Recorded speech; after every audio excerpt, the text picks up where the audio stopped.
Welcome to the Hormone Nutritionist. Are you in perimenopause or menopause? This is such a big question and I get asked it a lot. We get really confused about where we actually are. And yes, it is important.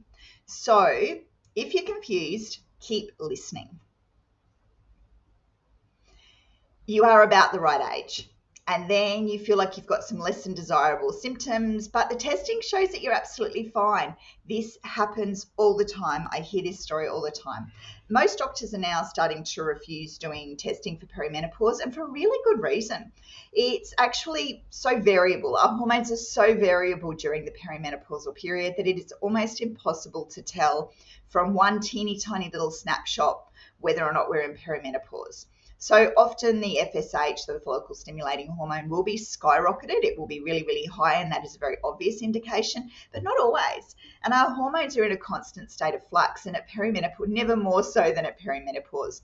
So it's really not a great indication of whether you're in perimenopause. Certainly once you're in menopause, definitely, it is a lot easier to tell, but I would hope that by the time you're in full-fledged menopause, you would have a better idea of whether you were there or not. So let's just have a bit of a chat about that. So here you are, you're in your 40s or your 50s, and you're like, well, is this peri? Is this menopause? I don't know.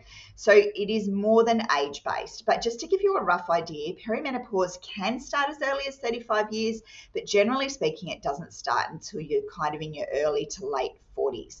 And then sort of early to late 50s, we're looking more at menopause. So that's your first indicator. Where's your age group? Which age group do you actually fit into? The second one is you're still having periods. Maybe you've missed a few, you've missed a lot, you're not so sure. So menopause is the complete cessation of our periods. And at the moment, they're saying 12 months. So once you've gone without a period for 12 months, then you are considered to be in menopause, so full-blown menopause. Prior to that, in perimenopause, we tend to find that periods fluctuate a lot more. So our cycles are really erratic. Maybe 1 month we'll get one. We won't have one for 3 or 4 months, maybe not even 6 months. And then when we do, it's like a flooding period. Or maybe our periods are getting lighter. So in early perimenopause, as our progesterone lowers and our estrogen starts this wild roller coaster ride because it can't quite decide what it's going to do, we find that our periods do get heavier. And as we get towards the end of perimenopause and even right before menopause, we might find that our periods really, really lighten up. They become much lighter. So there's that as well. So there's lots of changes around our periods. And that's the obvious. That's the really, really obvious one. But yeah, 12 months without a period, and that is technically you are menopausal. Now, your skin. So you're getting teenage acne, or you're starting to find your skin, and that includes your vulva and vagina, are drying out. So which is it? In perimenopause, we are more likely to get teenage acne. We're more likely to get that return of acne. It's so unfair, I know. And then moving into menopause, we are much more likely to have much drier skin, which is why we suddenly lose the elasticity in our skin. And that means in our vaginas and vulvas as well. And this is actually a big issue because it can affect our libido. And some women are absolutely fine when their libido lowers. There's no drama at all. And for some of us, it's not such a pleasant experience. So yeah, absolutely. These are indicators as to whether you're in perimenopause or menopause. Definitely expect drier skin in menopause. And yes, you might get the odd pimple or more than that in perimenopause. Fertility. So this is a surprising one, I think, for a lot of people, is that in perimenopause, you actually can get pregnant. It's not likely because your periods are erratic, but it's also not unheard of. There are plenty of women who fall pregnant. They think it's menopause, but actually they're pregnant. Plenty of times that's happened. So definitely that is something to think about. And one of the reasons why it is important to know where you are. Are you in perimenopause? Are you in menopause? Because if you're in perimenopause, you do need to keep using whatever you are for contraception. Yeah, definitely. Okay. Now, yeah, in menopause, obviously, no cycles. You are not fertile at all. That's one of the joyous things about menopause. One of the not so joyous things is maybe you don't have the libido to match that freedom. I don't know. Now, number 5 is hormonal issues are still an issue. So the difference between perimenopause and menopause is in perimenopause, you might find that along with your periods, your moods are incredibly erratic. Maybe they follow your periods, maybe they don't. Maybe you're just moody and cranky for no good reason and you can't kind of seem to work it out. And your family are like, we never know from 1 minute to the next whether you're going to be laughing or snapping our heads off. So that is very much a perimenopausal thing, as estrogen does its wild, like, roller coaster ride. And progesterone, which is our calming hormone, takes a long, slow nosedive. So yeah, hormonal issues are still an issue in perimenopause, but then even into menopause, certainly with the lowered progesterone, even though the hormones in menopause are in ratio, so estrogen and progesterone are in ratio, we can still find that anxiety peaks in menopause, not so much perimenopause, yes, but we still have anxiety issues in menopause. Definitely still a big issue. And then after 65, here's a fun thing.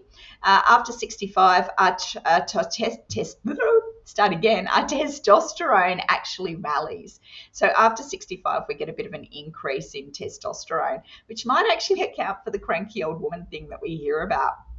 I don't think so. I don't think that's got anything to do with it. I think we've just fed up. I think that's more to do with it. But yeah, definitely testosterone takes a decline and then it does definitely start to rise after we're 65.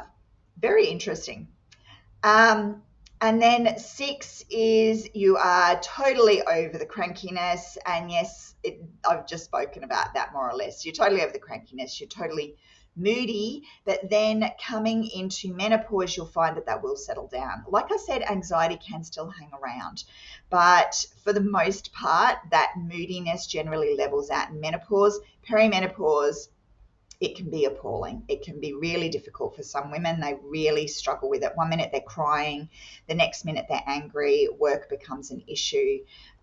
That's when you know it's terrible, is when work becomes unworkable. All right, so quick summary here. So in perimenopause, you have irregular cycles, you have moodiness, happens around mid to late 40s, you have anxiety. Pregnancy is unlikely but not unheard of. In menopause, you're going to have drier skin, and don't forget dry vaginas and vulvas as well. You're generally going to be more even-tempered, bar a little that anxiety I spoke about. You're not going to have any periods, so no periods for 12 months or more. And then over 50 years is the general age group, and not fertile. You're not going to be fertile once you've hit menopause. So that is a joyous thing. Now, one of the reasons why this is so important is because if you think you're in menopause and you suddenly start to bleed, then you need to go and get that checked out, because that's not normal. If you haven't had a period for 12 months or more and suddenly you start bleeding from your vagina, then you definitely need to get that checked out. It can indicate that there are issues in the uterus or in the cervix or whatever is actually still left and not functioning, but is still left there, that there could be problems. So those things are really important.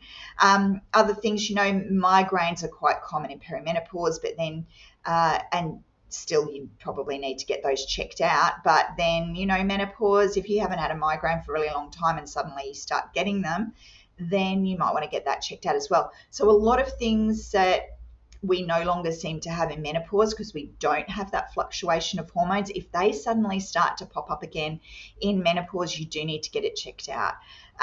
Also in perimenopause, if you're in perimenopause and you suddenly don't have your periods and you're like, actually, I'm starting to feel pregnant, you do need to get that checked out as well. So understanding that, yes, there is still a possibility of pregnancy in perimenopause, it is important to understand where you're at in those terms. So definitely have a little bit of a think about it, see which your symptoms are actually matching. Now, if you are having problems with any of these, I do run a fantastic program called the Sparkle Method. And I help overwhelmed, overweight, and over perimenopausal women and menopausal women to become calm, comfortable, and confident without wasting time with trial and error. Big issue. So trial and error, we've all done it. We've all tried a million diets. None of them have worked and none of them have actually helped our hormones. So by getting the food right, by getting the background stuff right, which is the food and it's the routine and it's the stress resilience, we can actually change our perimenopausal and menopausal journeys immeasurably. So I'm not going to promise to take away all the symptoms, but we can certainly alleviate a lot of them. I mean, let's remember that this is called the change for a reason. We're going through change. So I don't know about you, but I don't want to ignore it totally. I want to embrace those changes. But at the same time, I don't want to be bogged down with it and not able to go to work because I'm feeling so miserable, or I am bleeding so heavily, or my moodiness is off the scales. So all of those things, the Sparkle method is absolutely amazing for all of that, because like I said, it is food-based, and if you get the food right, then you have something that you can keep going back to for life. It's a long-term program. Even though it only runs for 3 months, you have this for life. You can keep going back to it.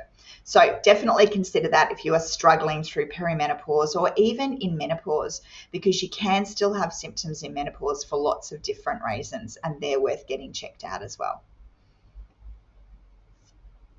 I'm Sarah, the hormone nutritionist, and I specialize in perimenopause and menopause.